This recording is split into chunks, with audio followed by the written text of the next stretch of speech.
आज हम आपको बताएंगे कि लक्ष्मण जैसे पुत्र और लक्ष्मण जैसे भाई होना कितना मुश्किल है। आज के युग में अगर आपको ऐसा पुत्र और भाई मिल जाए तो समझिए कि आप धन्य हो गए।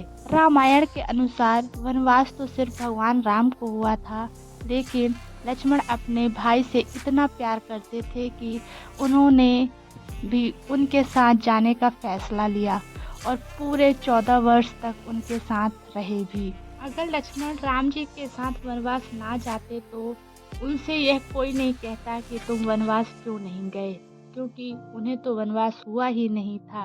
यहाँ तक कि रामायण में ये भी वर्णन किया गया है कि वो माता कौशल्या के सामने यह सौगंध खाई थी कि यदि उन्हें राम के साथ जाने से रोका गया तो वो अयोध्या में ही अपने प्राण त्याग देंगे। उन्होंने कहा, भगवान राम ही मेरे प्राण हैं, भला कोई प्राणों के बिना कैसे रह सकता है, कैसे जीवित रह सकता है। लक्ष्मण की बात सुनकर राम जी भली भांति जानते थे कि लक्ष्मण उनके साथ जाएंगे और बहुत कष्टमयी जीवन होगा। उन्होंने बहुत कोशिश की उनको ना ले जाने की, लेकिन लक्ष्मण जी उनके बिना रहना सोच भी नहीं सकते थे। जब राम जी लक्ष्मण जी के बिना जाने का फैसला लिया तो लक्ष्मण जी पूरी अपनी सुध-बुध खो बैठे। गम के कारण उनकी आंखें लाल हो गई। ऐसी बहुत सी चीजें हो गई जिसके कारण राम जी को लक्ष्मण को साथ में ले जाना पड़ा।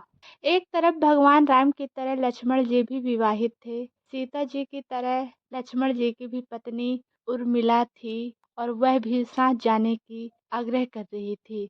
तभी लक्ष्मण जी ने कहा कि वनवास के दौरान मेरा पूरा समय भाई की सेवा में ही लगा रहेगा, उसी तरह तुम भी अपना पूरा समय इस राजघराने की सेवा करने में लगा दो। मतलब उन्होंने साफ-साफ कह दिया कि वहाँ पर मेरे पास बिल्कुल भी वक़्त नहीं होगा कि तुम्हारा ध्यान रख सकूँ। इसलिए तुम यहाँ पर रहकर अपनी और माता-पिता सभी का ध्यान रखो। इसलिए कहा जाता है कि लक्ष्मण जैसे पुत्र और भाई होना सौभाग्य की बात है।